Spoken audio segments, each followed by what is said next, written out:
Oi, futuros cientistas.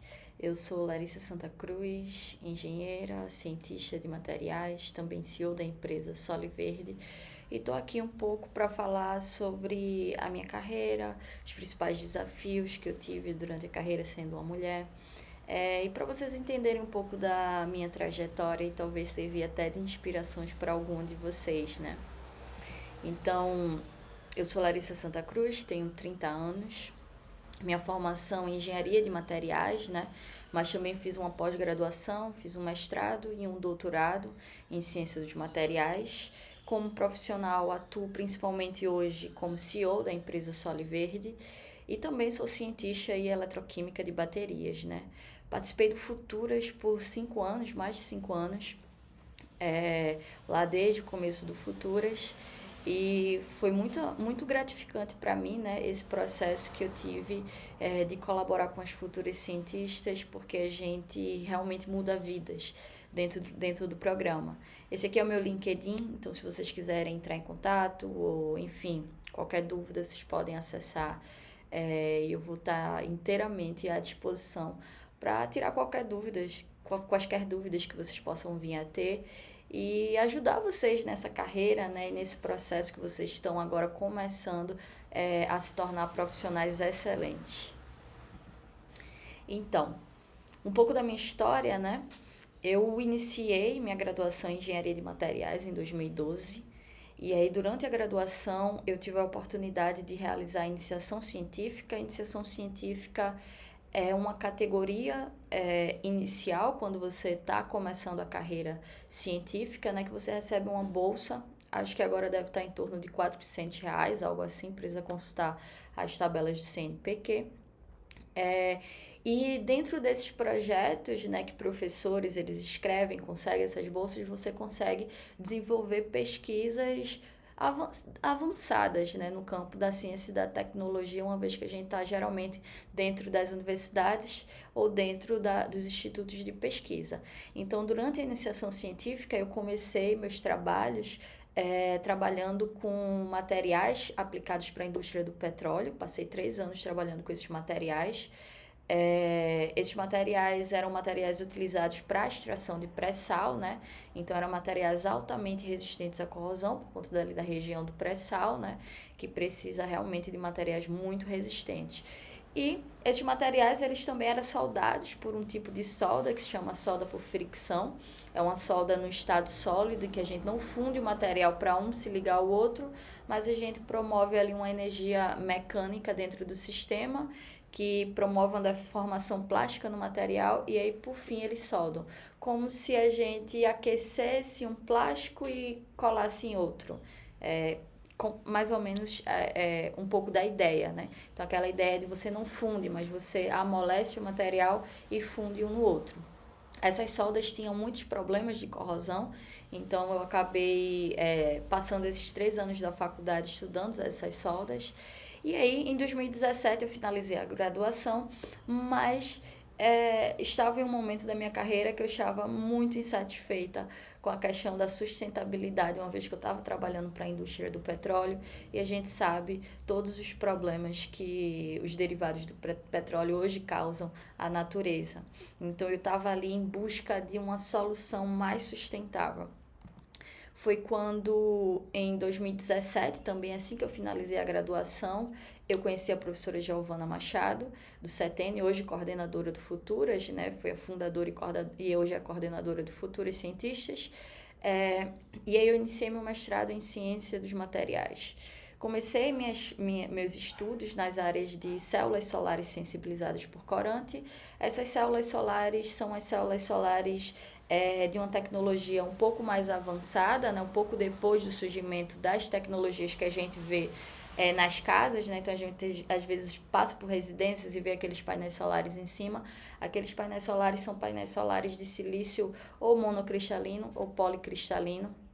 É um painel solar mais rígido e essas células solares sensibilizadas por corante, ela vem justamente com a ideia de a gente fazer dispositivos solares flexíveis e também semi-transparentes, né? Como vocês podem ver aí na foto do slide, em que essas células solares a gente consegue ver parte do do que está por trás das células solares, né? Então, elas são semi-transparentes, né?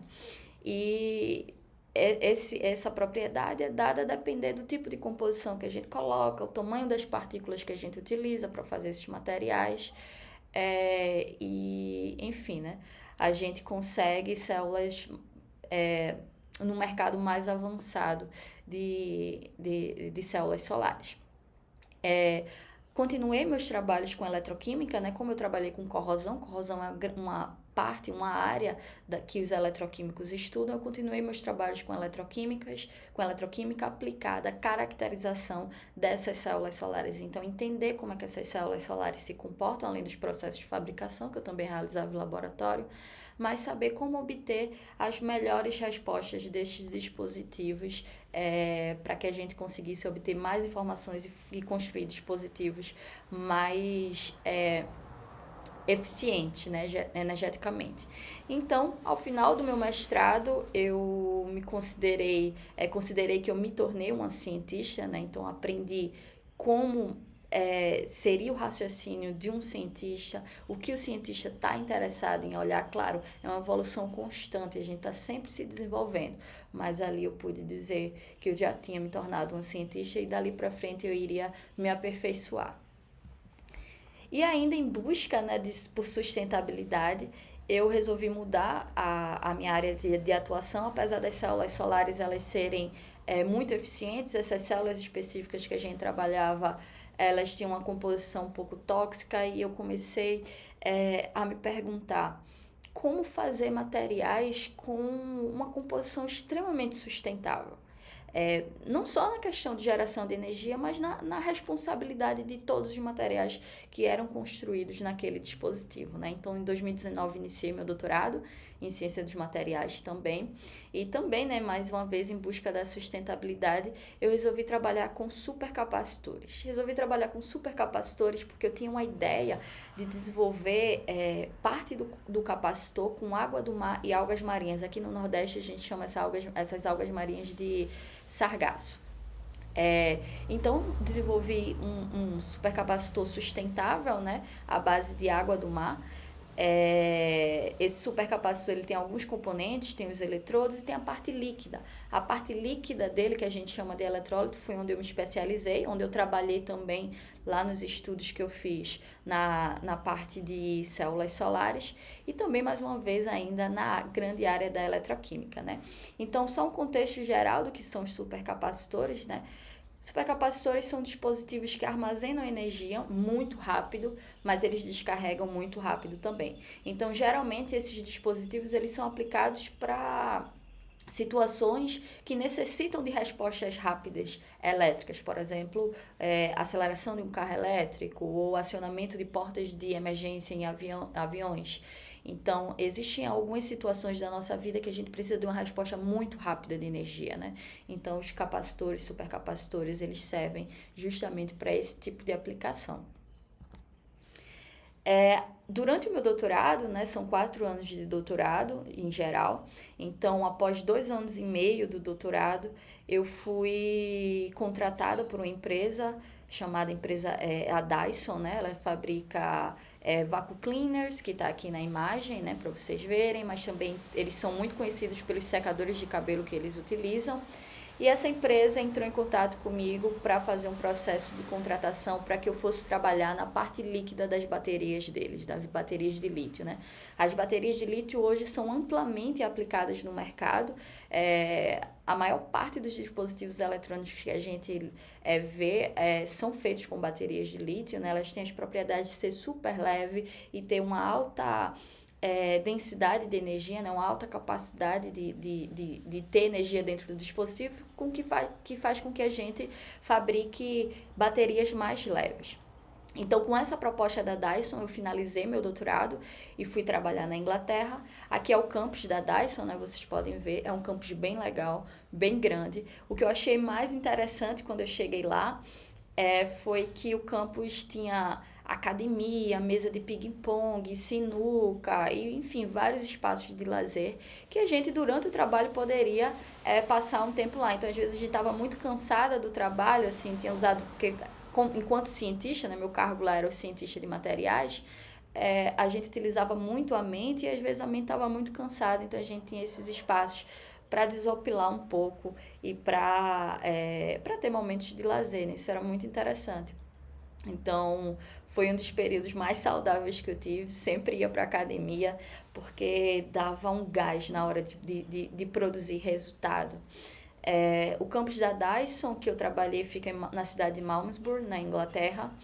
E aí eu passei um tempo lá, né, fazendo pesquisa aplicada para a sociedade, né? Então, todo o conhecimento que eu adquiri durante minha iniciação científica, meu mestrado, meu doutorado, eu estava ali na prática, dentro de uma empresa, fazendo ciência e tecnologia para que esses resultados fossem transferidos para a sociedade.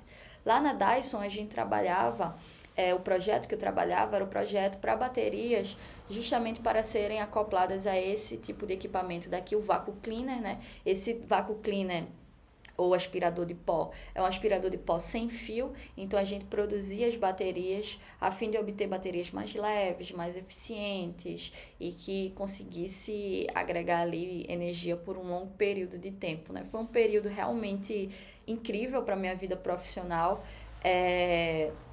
Eu me aperfeiçoei muito, aprendi técnicas que consegui aprender apenas na Dyson, principalmente na área de programação, então eu me vi como uma cientista, percebi a necessidade das habilidades de programação para a minha área. Isso hoje a gente vê em qualquer área, então digo aqui a vocês, meninas, se desenvolvam enquanto a programação, aprendam a linguagem Python, por exemplo, que é uma linguagem mais simples. Isso vai mudar muito a vida de vocês durante o desenvolvimento da carreira de vocês. Hoje, e aí, né, passei o tempo na Dyson e comecei a ficar insatisfeita com as situações de ser um cérebro formado pelo Brasil, né, uma vez que eu fiz o meu mestrado, meu doutorado, enfim, o governo brasileiro investiu pesado na minha educação, então me incomodava estar trabalhando para estrangeiros quando eu queria fazer com que o meu conhecimento fosse transferido para a sociedade brasileira. Então voltei para o Brasil e atuo hoje na startup que eu sou cofundadora, né, a Soli Verde. A Soli Verde ela tem a missão de produzir soluções fáceis e flexíveis para problemas do dia a dia das pessoas com falta de energia, né? Então, na Soli Verde eu também sou inventora, né? Isso é muito legal porque, para além de cientista, eu invento coisas, eu observo o que as pessoas estão precisando para que possa para que eu possa inventar produtos junto com a equipe. E na Soli Verde eu justamente consigo correlacionar o conhecimento científico que eu desenvolvi para resolver problemas das pessoas. Então, aqui na Soli Verde, eu utilizo os conhecimentos que eu desenvolvi em baterias e em energia solar e coloco esses dois mundos em um só para resolver o problema das pessoas com falta de bateria nos celulares, por exemplo. Então, a estação que vocês estão vendo aqui, a estação Recarregue, foi o nosso primeiro produto desenvolvido. Hoje ele está construído no Setene. Então, algumas meninas que tiverem a oportunidade de ir no Setene, logo lá no começo, vão ver essa estação e podem ir lá, podem utilizar, por favor. A gente precisa muito que vocês utilizem, que vocês deem o feedback pra gente do que estão achando do produto. Se tem alguma ideia muito legal também, queira colaborar com a gente tá aqui. Estamos de portas abertas para as futuras cientistas, né? Então, essas estações, as estações de recarrega, elas recebem energia solar por meio de um painel solar, né, fazem o processo de geração de energia elétrica e carregam carregadores portáteis, como estão nessa máquina aqui que vocês podem ver, que a partir da leitura de um QR Code é possível fazer o aluguel desses carregadores portáteis, levar o carregador portátil e depois você devolve o carregador portátil. Com isso, a gente deu mobilidade à energia solar, né? A gente sai daquela ideia estática de geração de energia de painel solar em cima das casas e percebe que a energia solar pode estar na palma da nossa mão. Isso a gente conseguiu graças a esse desenvolvimento científico-tecnológico também na área de bateria de energia solar dentro da empresa, né, que a gente atua fortemente. A gente também atua muito forte na área de internet das coisas, né, com o desenvolvimento de hardware e software para análise de segurança dessas estações, porque as baterias elas precisam de um cuidado muito especial. Então a gente promove a distribuição desses sensores na estação para que a gente consiga monitorar a segurança e a funcionalidade também do produto, né? Uma outra ideia também e que desses sensores que a gente já está aplicando é justamente a captação de dados, né, importantes para o desenvolvimento de pesquisa em baterias e energia solar. Então, a gente capta esses dados e a ideia é fornecer esses dados para os institutos de pesquisa brasileiros, como o CETENI, por exemplo. Essa é a Soliverde, né? Aqui está o site, então se vocês tiverem curiosidade, quiserem mandar alguma mensagem, vocês podem entrar lá na Soliverde e entrar em contato com a gente. Então, como eu falei anteriormente, né, a fuga de cérebros, era um conceito que durante o início da minha trajetória eu via muito, que existe muita fuga de cérebros no Brasil, as pessoas se formam e vão para fora. Isso me incomodava extremamente, porque eu pensava, poxa, esses cérebros, seria interessante que eles estivessem no Brasil, fazendo ciência para o nosso povo, né? Então, enquanto eu estava lá fora, isso foi bem marcante na minha trajetória, né? Na minha construção. Foi quando eu decidi trabalhar para startup, não mais para empresas estrangeiras, para poder retribuir para o meu país o conhecimento. Então, qual é o grande problema da fuga de cérebro? Um cérebro, ele foge não porque ele quer, às vezes sim, porque quer, mas em geral porque falta emprego no Brasil, especializado para o que eles aprenderam. Por exemplo, hoje não tem uma fábrica de baterias de lítio no Brasil, então fica inviável que um especialista desse possa trabalhar no mercado. Então, quando eu decidi trabalhar para a Soliverde, criar a Soliverde, uma das ideias também é criar um mercado que possa captar esses profissionais altamente qualificados, como vocês, futuros cientistas, que a gente está aguardando vocês, para que vocês possam, junto com a gente, desenvolver o Brasil, né? Então, a mensagem que eu tenho para colocar aqui é que nós somos bons, nós somos excelentes, vocês são excelentes. Então, continue a trajetória de vocês, sejam perseverantes, não desistam, estudem muito e tenham foco. Foco no objetivo que vocês querem para daqui a alguns anos. Planejem o que vocês querem para daqui a alguns anos e sigam em frente. Eu lembro que antes de conseguir um emprego na Dyson, eu passei um ano me planejando para que eu pudesse me tornar uma profissional internacional e que eu conseguisse trabalhar para várias empresas estrangeiras. E aí, ao final de um ano, foi quando eu recebi a proposta da Dyson, então estudei como fazer currículo, estudei como me preparar para as entrevistas, melhorei meu inglês também, que é essencial o inglês para essas entrevistas. E cheguei no momento ali que eu fiz, nossa, cheguei onde eu queria. Então, hoje eu já tenho outros planos, né, para o meu futuro. Então, isso que eu tenho para passar de mensagem para vocês, se planejem. Planejem o futuro de vocês, que vocês vão ver, que vocês vão colher bons frutos daqui para frente. Então, um pouco das minhas inspirações, né, inicialmente, assim que eu comecei a carreira científica e tecnológica, a minha maior inspiração foi a doutora Giovana Machado, hoje coordenadora do programa, fundadora e hoje coordenadora do programa Futuros Cientistas, porque eu pude conhecer também o Futuros Cientistas logo no início da minha trajetória, né? E percebi o empenho que ela tinha de fazer um ambiente adequado para as cientistas, para fortalecer aquele ambiente feminino de mulheres na ciência, né? Então, é uma mulher extremamente trabalhadora também, muito esforçada, dá o sangue pelo Futuros Cientistas e isso era uma das minhas maiores inspirações. Continua sendo minha inspiração, mas hoje minha maior inspiração são vocês, né? São profissionais, são jovens profissionais que têm um futuro brilhante pela frente e cada mente, eu tenho certeza que daqui estão me escutando, tem um futuro imenso pela frente, um futuro maravilhoso, tem uma mente extraordinária de resolução de problemas. A mente de vocês como jovens pesquisadoras, agora jovens profissionais, ela é uma mente muito mais rápida e muito mais inserida em um universo que é outro da minha geração. Talvez eu seja uma geração depois da de vocês, e eu tenho muito a aprender com a geração mais nova, né? Então hoje as futuras cientistas são com certeza a minha maior inspiração. Isso porque vocês têm o poder de mudar o mundo. E isso é um fato. Não deixem que qualquer pessoa fale o contrário disso. Vocês têm o poder de mudar o mundo, porque vocês são o futuro. Então vamos juntas. Eu estou fazendo a minha parte também para mudar o mundo. Também tenho essa vontade, sempre digo, quero mudar o mundo. E então vamos juntas, né? Tudo é possível para vocês, futuras cientistas, e principalmente com futuras cientistas, programa, né? Futuras cientistas trabalhando como uma rede de apoio para o crescimento de vocês, né? Então, se apeguem ao programa, o programa é excelente, vocês podem continuar colaborando com o programa, né? Sempre estejam em contato também, porque esse é um ambiente seguro também para que vocês possam mudar o mundo e fazer dos sonhos de vocês realidade. Bem, essa é uma pergunta, né, que é complicada, né? Foi difícil chegar até aqui? Foi. Mas muita coisa é difícil também, né? Mas especialmente a trajetória de uma cientista não é fácil. Ser mulher nessa carreira lidar todos os dias com barreiras que nos impedem de chegar onde queremos chegar de fato. É um ambiente majoritariamente masculino, mas nós podemos tudo.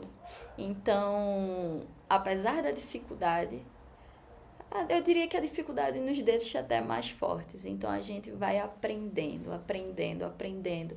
Aí chega um momento que a gente se desenvolve, vai se desenvolvendo, porque é constante, né? A gente se desenvolve, mas continua se desenvolvendo.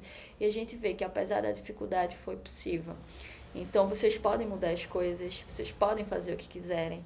E não deixem que a dificuldade de qualquer situação impeça vocês de chegar onde querem. Se apeguem à rede de apoio de vocês, às pessoas que querem o seu bem, às pessoas que incentivam vocês a crescerem. E vocês, eu tenho certeza que vão chegar muito longe.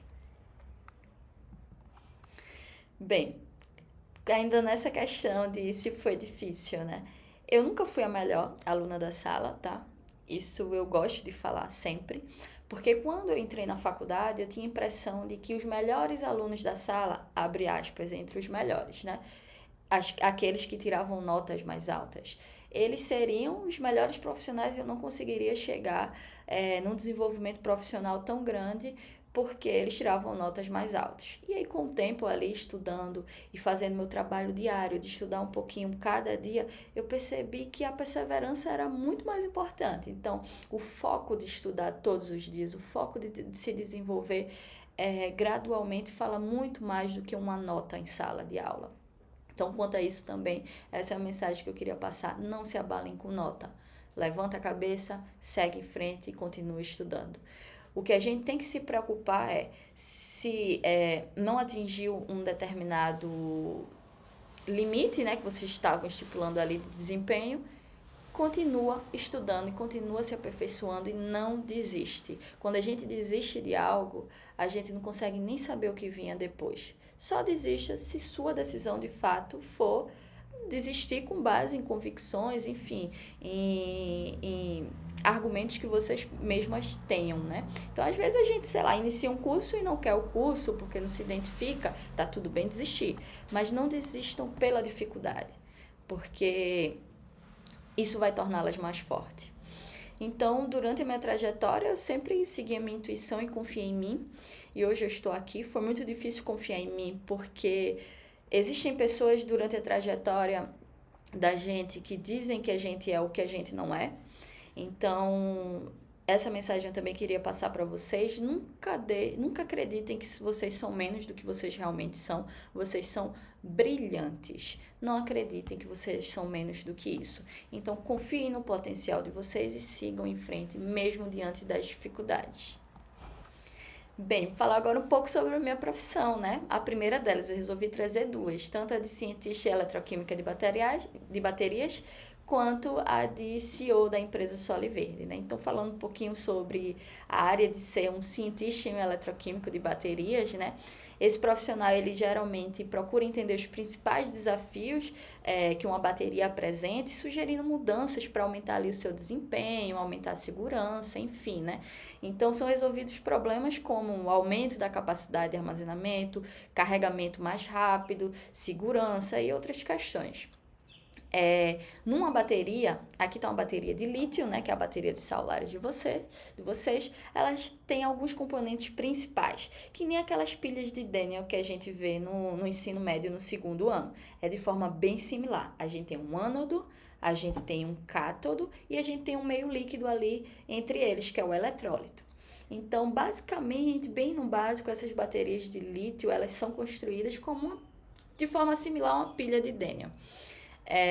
Essa aqui é um tipo de bateria, né? A gente tem dois tipos, aqui são dois tipos, né? A gente tem essas baterias daqui, que são as cilíndricas, e a gente tem as pouch cells, que são essas baterias daqui, que são as baterias que vão no celular. Essas pouch cells são mais compactas, né? Então, a gente consegue confeccionar essas baterias em diferentes formatos, né? Então, dentro dessa área, né, de ser um cientista e eletroquímico ou eletroquímico de baterias, né, não precisa ser necessariamente os dois, você também pode ser aqui um cientista de materiais. As áreas que é possível trabalhar é no desenvolvimento de um cátodo, no desenvolvimento de um ânodo, do eletrólito, do separador, o design do produto, e aí o céu é o limite, né? Então, existe um universo de possibilidades para serem desenvolvidas nessas baterias de lítio que estão bombando hoje no mercado. Então, a minha especialidade dentro de uma bateria de lítio, né, aqui mais uma vez mostrando para vocês o ânodo, o eletrólito e o cátodo da bateria, a minha especialidade é essa parte daqui, o líquido, né? Então, o eletrólito, que a gente chama. Quando sou requisitada para trabalhar como cientista eletroquímica de baterias, geralmente sou contratada para trabalhar com eletrólito, que foi onde eu me especializei, onde eu trabalhei no meu mestrado, no meu doutorado. Trabalhei com células solares, mas com eletrólito dessas células. Os supercapacitores também trabalhei com eletrólito deles.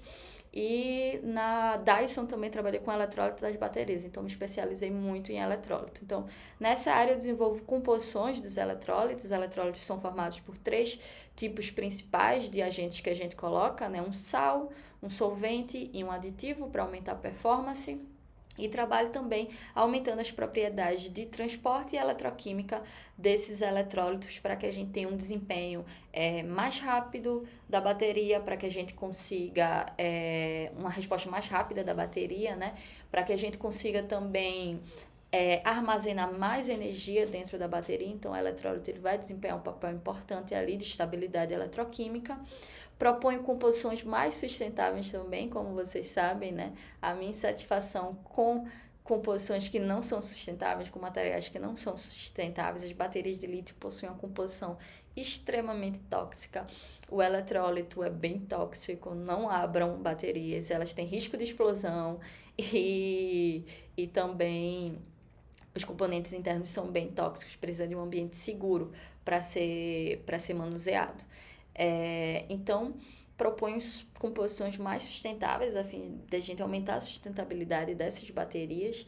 Também diminuo problemas na formação de gases. Geralmente, essas baterias, elas, depois do primeiro carregamento, elas fazem uma geração de gás muito intensa lá, que a gente chama na etapa de formation. E para diminuir esses problemas de geração de gases, a gente também mexe na composição do eletrólito, né? Aumento de segurança da bateria, né? A partir de manuseio ali de componentes adequados no eletrólito, e também fabrico essas baterias em diferentes formatos para análise. Então, quando estou trabalhando enquanto cientista ou eletroquímica de baterias, estou geralmente desenvolvendo essas atividades. Então, existe emprego para um cientista de baterias? Sim, gente, existem muitos empregos na área, mas boa parte hoje fora, em fábricas que não estão localizadas no Brasil. Então, coloquei aqui algumas imagens de alguns cargos, acho que alguns ainda falam salário aqui, para baterias. Se vocês observarem, nenhum deles é no Brasil. E eu coloquei aqui diversas áreas aqui, o processo de fabricação, né, manufacturing engineer para baterias de lítio, um engenheiro de baterias, um engenheiro de célula, no caso aqui especialista em ânodo. Vocês verem que sim, é real, é possível, acontece. E quanto mais vocês se especializam, vocês conseguem se desenvolver. Quanto mais vocês se especializam, vocês conseguem mais se desenvolver profissionalmente. Então, o céu é o limite para vocês. Bem, como CEO hoje, Chief Executive Officer da Soli Verde, eu elaboro muitas atividades. Então, é uma variedade imensa de atividades que tem dentro da empresa e que a gente acaba tendo que se especializar em várias coisas sendo CEO.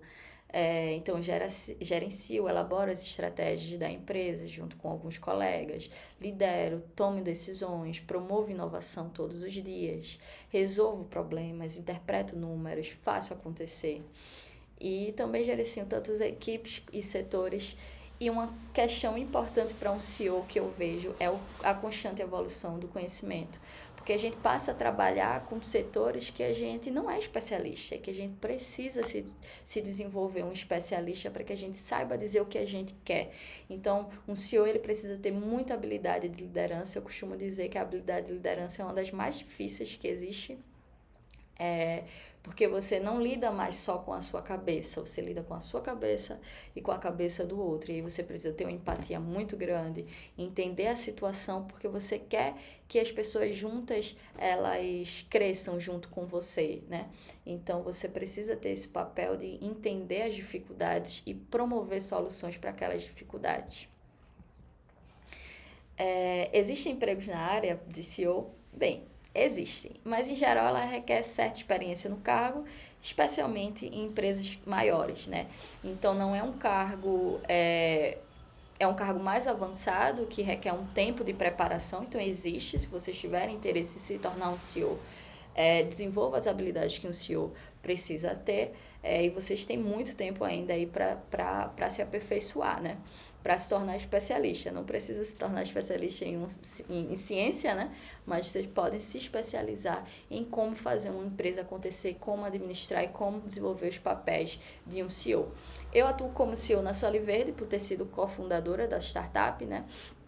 E aí acabo dirigindo muita coisa dentro da empresa. Bem, a primeira, como eu estou trazendo duas profissões diferentes, né, eu vou voltar um pouquinho aqui agora para a questão de ser uma cientista de baterias. Então, como me tornar uma cientista de baterias, né? Se especialize em baterias, estude sobre as baterias. O que eu poderia falar agora do tempo que vocês estão, eu sugeriria baterias de lítio ou baterias de íon sódio para começar a estudar, começar a entender os principais desafios. Para se tornar uma profissional da área, você pode ter apenas uma graduação em engenharia de materiais, química ou áreas correlatas. Isso para cargos como engenheiro de bateria ou desenvolvedor de algum componente, mas para cargos como cientista, especialista, aí você precisa já da graduação, mestrado, em alguns casos também o doutorado, né? Mestrado e doutorado, eles nunca contam negativamente, principalmente quando a gente concorre para vagas fora do Brasil. Doutorado e mestrado, eles contam muito positivamente. A gente se torna um profissional altamente qualificado quando a gente faz um mestrado e um doutorado. Então, basicamente é isso, né? Você estudar sobre os componentes, estudar sobre o dispositivo. E aí eu digo estudar, são alguns anos estudando e alguns anos aprendendo, porque sempre tem coisa para aprender, sempre tem coisa para se desenvolver. E é um processo acumulativo de conhecimento, né? Quem mais tem conhecimento se torna mais especialista na área.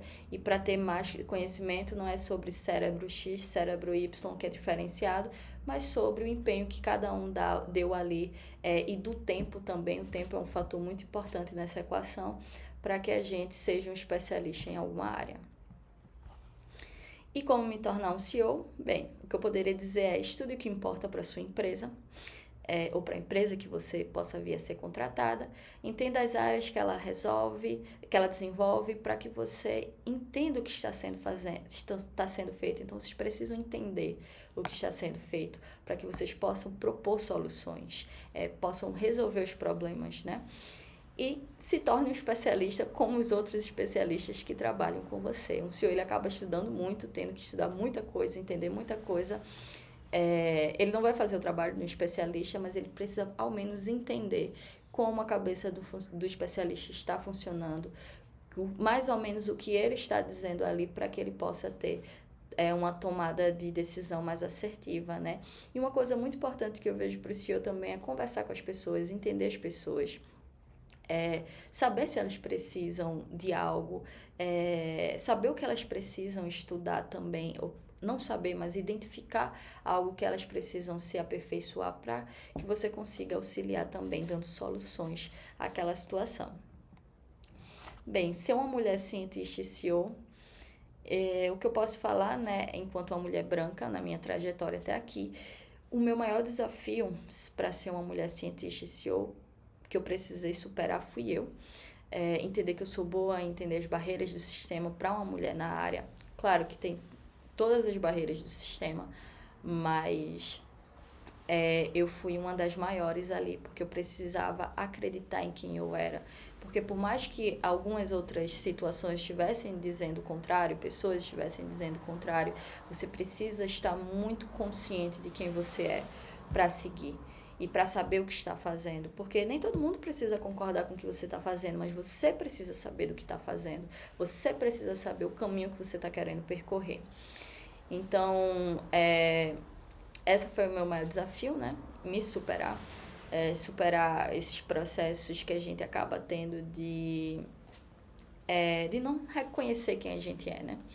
Então, na área, a gente até encontra algumas mulheres, são poucas, vocês vão ver com números nos próximos slides, mas especialmente em cargos de liderança. Então, esses números são baixíssimos para mulheres em cargos de liderança. Então, existe um teto ali no qual fica difícil ultrapassar, fica difícil se tornar uma profissional da área em cargos de liderança, onde a gente olha para um universo ali que só tem homens, né?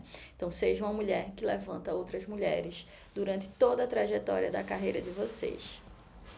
Aqui são alguns dados para vocês terem ideia, né, de mulheres em STEM, que são as áreas de ciência, tecnologia, engenharia e matemática. A gente tem aqui a evolução da participação relativa das mulheres brasileiras no mercado de trabalho, né? Nas áreas de STEM, a gente tem uma participação muito baixa aqui. Em termos de proporção de gênero em empresas de STEM e não STEM no Brasil, nas áreas de STEM a gente tem 74% de homens, apenas 26% de mulheres, e nas áreas não STEM a gente já tem um percentual um pouco maior de mulheres, mas ainda assim menor do que o potencial de homens, o percentual de homens. E aqui, né, enquanto ao salário, hora médio, né, por gênero e o tipo de trabalho, a gente tem também aqui que os homens eles estão sempre com salários maiores em relação às mulheres, especialmente aqui na área de STEM, né?